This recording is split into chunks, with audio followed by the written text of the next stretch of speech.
और आज news watch में खास चर्चा के लिए खास पैनल हमारे साथ यहाँ पर मौजूद है।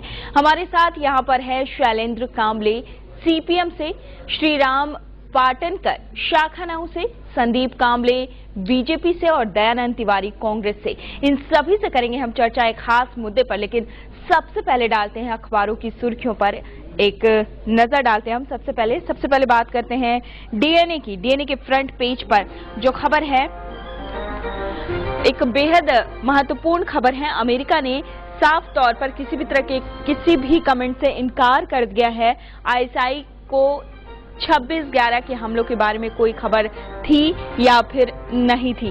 और पहली खबर जो है वो है एचएससी के रिजल्ट जो है वो घोषित हो चुका है और एचएससी का रिजल्ट पिछले साल के मुकाबले इस बार बेहद खराब गया है।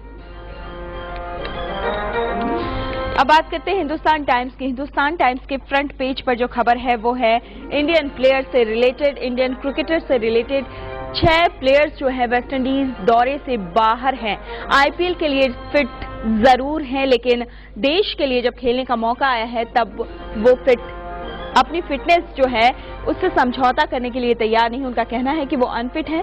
तेंदुलकर बाहर है, युवराज बाहर हैं और अब गौतम गंभीर भी इस सीरीज से बाहर है। उसके अलावा दूसरी महत्वपूर्ण खबर डेविड हेडली से जुड़ी हुई। डेविड हेडली ने राहुल भट्ट से ताल्लुक रखते हुए बहुत सारी बातों का खुलासा किया। उसने कहा है कि राहुल भट्ट को उसने इशारा किया था कि वो 26 नवंबर के दिन साउथ मुंबई की तरफ ना जाए, क्योंकि वो राहुल भट्ट को पसंद करने लगा था।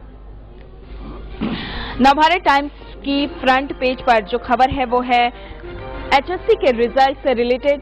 एचएससी के रिजल्ट में मुंबई में 21,000 स्टूडेंट्स को डिस्टिंक्शन जरूर मिला है, लेकिन तीसरे नंबर पर है प्रतिशत के रूप में मुंबई और पिछले साल के मुकाबले इस साल रिजल्ट बेहद खराब गया है। सिर्फ 65% रिजल्ट इस बार ढंग का गया है।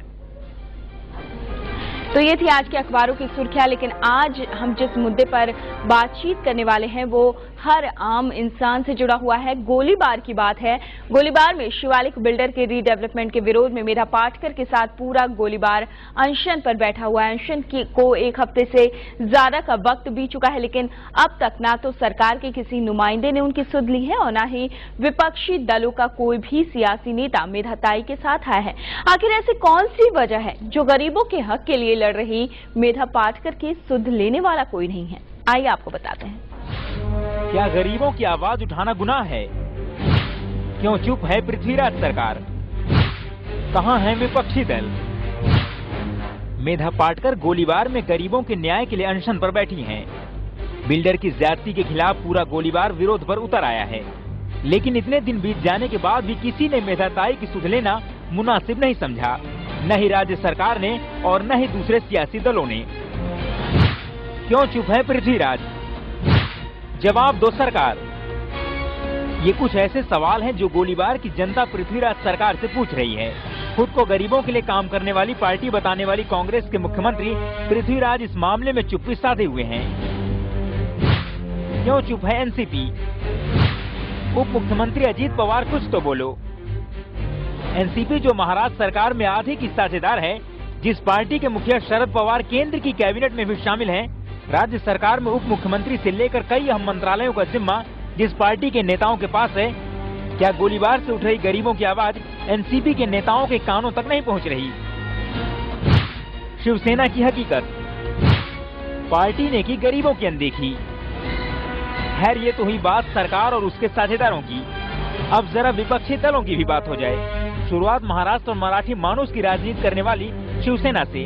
राज्य सरकार के खिलाफ मुद्दों की तलाश में जूझ रही पार्टी को गोलीबार के गरीबों के हक की लड़ाई से मानो कोई वास्ता ही नहीं। क्यों खामोश हैं बीजेपी नेता? कैसे पूरा होगा सत्ता का ख्वाब? शिवसेना के बाद भाजपा भी अपनी सहयोगी पार्टी की राह पर ही चल रही है। खुद को अलग पार्टी कहने वाली बीजेपी को भी गोलीबार की जनता के न्याय की लड़ाई नहीं दिख रही है।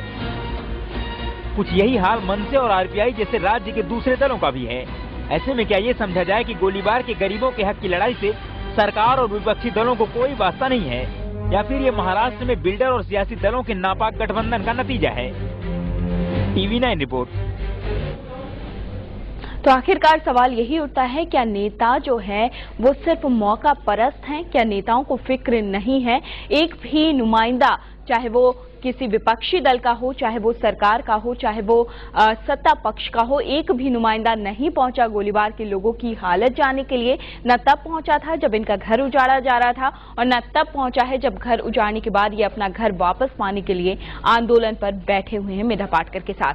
यही मुद्दा है आज के हमारे न्यूज वॉच का, और इसी पर करेंगे चर्चा। सबसे पहले कांग्रेस से हमारे साथ दयानंद तिवारी यहाँ पर मौजूद है, उनसे बात करते हैं।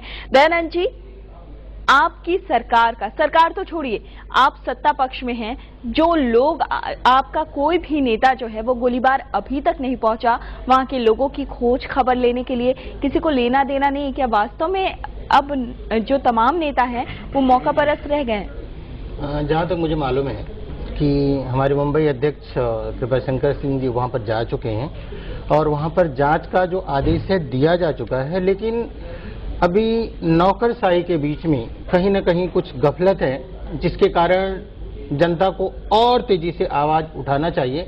आज मेधा पाटकर जी जो कर रही हैं, निश्चित है कि वो सबसे अच्छा काम कर रही हैं। सरकार को, विपक्षी दल को, सभी लोगों को जो राजनीति करना चाहते हैं। मुझे तो बड़ी बात ये आती है कि विपक्षी दल खाली बड़ी बड़ी बातें करते हैं, महाराष्ट्र को बचा लेने की बात करते हैं, महाराष्ट्र की प्रगति की बात करते हैं, लेकिन ऐसे मुद्दे उनको नहीं दिखते। जी, संदीप जी, आपके विपक्षी दल हमारे साथ यहाँ पर मौजूद है। बीजेपी से संदीप कांबले मौजूद हैं, उनसे पूछते हैं। संदीप जी, बहुत सीधा सा सवाल है, क्या आपके दल का कोई नेता वहां पहुंचा है? ऐसा है कि देखिए, जैसे तिवारी जी ने बात की कि इनके कृपाशंकर जी गए थे। देखिए, विपक्ष या सत्ताधारी, बात ये नहीं है, बात वहां की है जहां पर वो लोग रह रहे, और वहां पर जो प्रॉब्लम्स हुए, और पिछले हफ्ते भर से मेघा जी वहां पर अनशन पे बैठे। लेकिन कोई भी पार्टियां साथ क्यों नहीं आई मेधा पाटकर के? देखिए, मेरे जानकारी के अनुसार बता दो, वहाँ के जो हमारे नगर सेवक वगैरह जो है, बांद्रा ईस्ट के नगर सेवक है, आशीष शेलार करके जो है बांद्रा वेस्ट के है, बांद्रा ईस्ट के महेश पारकर जी है वगैरह, वो वहाँ पर जाके आए। लेकिन कैसा होता है, जो कुछ भी वहाँ पर प्रॉब्लम क्रिएट हुए उसका हल करना विपक्ष के हाथ में नहीं होता। ये हल तो सत्ताधारी कर सकते हैं। हम यहाँ पर बात हल करने की नहीं कर रहे हैं, वो प्रॉब्लम्स जो हैं उन लोगों की वो तो हल सरकार करेगी, और वहाँ के लोग उनसे लगातार मीटिंग कर रहे हैं। सरकार जो है कोशिश में है, हालांकि वो उलझा रही है तमाम नौकरशाही और लाल फीताशाही के बीच तमाम बातों को। लेकिन सवाल यहाँ पर ये है, क्या कोई विपक्षी पार्टियां, क्या कोई राजनीतिक पार्टी, क्या कोई एक नेता भी उन तमाम लोगों के साथ वहां पर खड़ा हुआ है उनके आंदोलन में साथ देने के लिए? देखिए, सभी लोग तो जाके मिल के आ रहे हैं, ये अलग बात है कि वहां पर कोई उनके साथ में खड़ा नहीं, क्योंकि मेघा जी खुद एक ताकत है। यानी आप मानते हैं मेधा जी खुद एक ताकत है, इसके बावजूद आज उनके अनशन का 9वां दिन है और कोई भी फर्क नहीं पड़ा है सरकार को। श्री राम शाखानाऊ से हमारे साथ मौजूद हैं। आपका रोज आम इंसान से मिलना जुलना होता है, लोगों से मिलना जुलना होता है, उनकी परेशानियां समझ आती है। क्या वास्तव में जो भी नेता है वो सिर्फ मौका परस्त रह गए हैं? हिंदुस्तान की जो व्यवस्था, राजनीतिक व्यवस्था बन चुकी है, इस व्यवस्था के अंदर आम लोगों से, राजकीय कुर्सी के ऊपर बैठे हुए लोगों या विपक्ष हो या सत्ताधारी हो, इनको कोई पड़ी हुई नहीं है।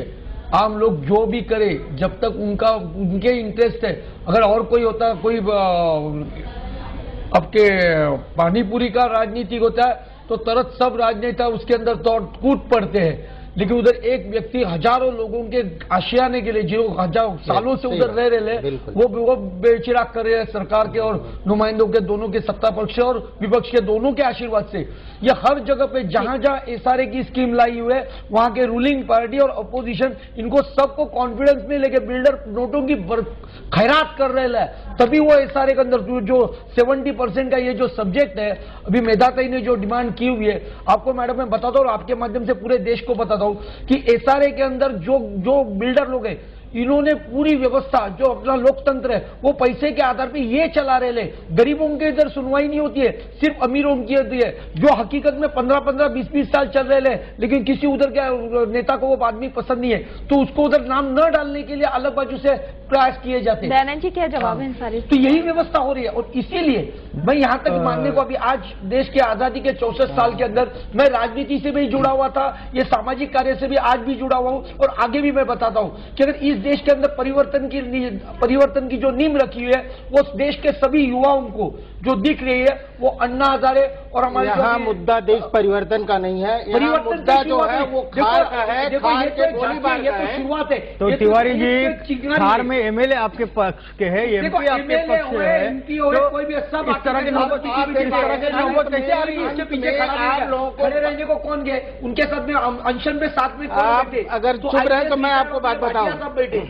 हमारा इनका एक भी राजनेता नहीं आया। पानीपुरी की खिचड़ी पकाने वाले राजनीतिक पार्टियां इसके अंदर एक भी शामिल नहीं होता है। देखिए मैं बताऊं आपको कि आज जो गोलीबार में हो रहा है वो निंदनीय, मैं उसकी निंदा करता हूं। मैं भले सत्ता पक्ष का हूं, सत्ता पक्ष कभी ये नहीं करता कि जो यहां पर लोग हैं जनता उन्हें परेशानी हो। हम उन्हें परेशानी को दूर करने का हर रास्ता दिखाते हैं। लेकिन वो रास्ता आप दिखा रहे हैं, आप रास्ता दिखाने की बात करते हैं, लेकिन बाद में कहते हैं कि आप सत्ता पक्ष ने इतना जरूर किया है कि जो कानूनन होना चाहिए वह उन्हें मान्य करके दिया है बिल्डर लोगों को। लेकिन जो बिल्डर कर रहे हैं, आज जनतंत्र है, जनतंत्र किसके पाप का नहीं होता, जनता है, जनता को खड़ा होना चाहिए। और ऐसे समय में अगर मान लीजिए कि कहीं सत्ता पक्ष रुका हुआ है, चुप बैठा है, तो विपक्ष का काम, अगर इस देश में विपक्ष कहता है कि वह लोकतंत्र में विपक्ष है तो उसे खड़ा होना चाहिए। ऐसे आंख मूंद कर खड़ा होने से बात जी, यहाँ पर हमारे साथ सीपीएम से शैलेंद्र कामले, मैं आपसे भी जानना चाहूंगी क्या मैं उसकी निंदा कर रहा हूँ जो हो रहा है वहाँ पर, पहुंचा है यही तो सबसे बड़ी बात है कि आप कुर्सी पे बैठ के उसकी निंदा कर रहे हो, लेकिन उसका देखिए ऐसा है कि एक तो ये एसआरए का मामला है और एसआरए को लेकर हम मुंबई शहर के अंदर आवास अधिकार कृति समिति के माध्यम से काम कर रहे हैं और पिछले बार हमारी उसके संबंध में खास करके एसआरए के अंदर जो बड़े पैमाने के ऊपर भ्रष्टाचार है और काफ़ी लोगों को दिक्कतें होती है, उसको लेकर हम गोलीबार के लोगों को लेकर और इंटायर मुंबई के लोगों को लेकर हम आने वाले दिनों के अंदर भी एक संघर्ष बनाना चाहते हैं और बनाने वाले हैं। मैं सबसे पहले ये बात कहना चाहूँगा कि गोलीबार के अंदर जो शिवालिक बिल्डर है, ये शिवालिक बिल्डर किसका नुमाइंदा है या उसको कौन मदद कर रहा है? सबसे पहले तो कृपाशंकर सिंह वहाँ के एमएलए है, वो उसके पीछे है। बाकी जो वहाँ के जितने भी नगर सेवक है वो उनके पीछे है। आज जो वहाँ पर गोलीबार के अंदर जो मसला खड़ा हुआ है, शिवालिक एक बिल्डर है और उसने ऐसे 100 लोग सब कॉन्टैक्ट बनाए गए हैं, वो 100 लोगों को पकड़कर लाकर उसको शिवालिक को देते हैं। तो दिक्कत कहां पर निर्माण हो रही है? वहां पर जो रहने वाले लोगों को निर्माण हो रही है, वहां पर बड़े पैमाने के ऊपर महाराष्ट्रियन लोग हैं गोलीबार के अंदर और ये शिवालिक बिल्डर जो है। आपको बीच में इंटरप्ट कर रही हूँ, सवाल यहाँ पर ये नहीं है, सवाल यहाँ पर ये है कि कोई भी पॉलिटिकल पार्टियां जो है ऐसी बात नहीं है, लोग जा रहे हैं। देखिए मैं बताता हूँ, वहां पर लोग जा रहे हैं, मेधा ताई को मिल रहे हैं, वहां पर मेधा ताई को समर्थन भी दे रहे हैं और ये लड़ाई सिर्फ आज ये अनशन करके छूटने वाली लड़ाई नहीं है, मूल्यता की लड़ाई है। और ये जो मैं जैसा आपको बताता हूँ, यूएलसी के माध्यम से 30,000 एकड़ जमीन ये बड़े पूंजीपतियों को दी है। हम तो कहते हैं कि ये एसआरए को छोड़ो, एसआरए को हटा दो और राज्य सरकार अगर ये पूरे मुंबई का अगर विकास करेगी, एसआरए के माध्यम से करेगी, बहुत अच्छे तरह से विकास होगा और लोगों को इतना अच्छा सहूलत मिलेगी, सरकार के पास जमीन भी जाएगी, सरकार का मुनाफा होगा। सरकार इसके अंदर करना नहीं चाहती क्योंकि सरकार और इधर विपक्ष की जो सरमाएदारी व्यवस्था को मानने वाली जो राजनीतिक पार्टी है वो यहाँ के बिल्डर को पूरा मदद करते हैं और उनका पैसा बढ़ाते हैं। कुछ कहना चाह रहे हैं रचना जी? ऐसा है कि आपके TV9 के माध्यम से लोगों ने देखा है कि हम शिक्षा जगत में एक परिवर्तन लाने के लिए जो फीस की वृद्धि हो रही है उसके लिए हम लोग 7 दिन उपोषण के लिए बैठे थे और TV9 ने लाइव बताया था। पूरे महाराष्ट्र से 28 लोग हम लोग बैठे थे उपोषण के लिए, तो भी सरकार का कोई नुमाइंदा वहां पे आया नहीं था। लेकिन ये सरकार ऐसी है कि इनको किसी से कुछ मतलब नहीं है। जैसे कृपाशंकर जी का इन्होंने मुद्दा लिया, कृपाशंकर नाम नहीं, मैं मानने को तैयार नहीं। मुझे बोलने का अधिकार है। आपने क्या मैं मानने को तैयार नहीं हूँ। अगर मैं कहता हूँ कृपाशंकर जी, आज आपको यहाँ मुद्दा पूछा जा रहा है तब आप कृपाशंकर जी का नाम ले रहे हैं। अगर आप लोगों के भीतर विपक्ष का काम करते तो जिस समय होता है उस समय उठाइए मुद्दे को, आज बोलने से नहीं होता। बिल्कुल नहीं। अगर आप लोग इस बात को कह रहे हैं तो मैं बिल्कुल वास्तविकता आप बोलो ना, कृपा शंकर को वहाँ पर आने के लिए बोल दो ना, वो आने को बोलो ना उनको, क्यों नहीं वहाँ पर आके शिवालिक के खिलाफ बोलने को बोलो ना, शिवालिक के खिलाफ बोलने को बोलो, अरे शिवालिक के खिलाफ बोलने को बोलो ना, अरे दो एमएलए कांग्रेस के एमपी है वहाँ से, अरे आप कानूनी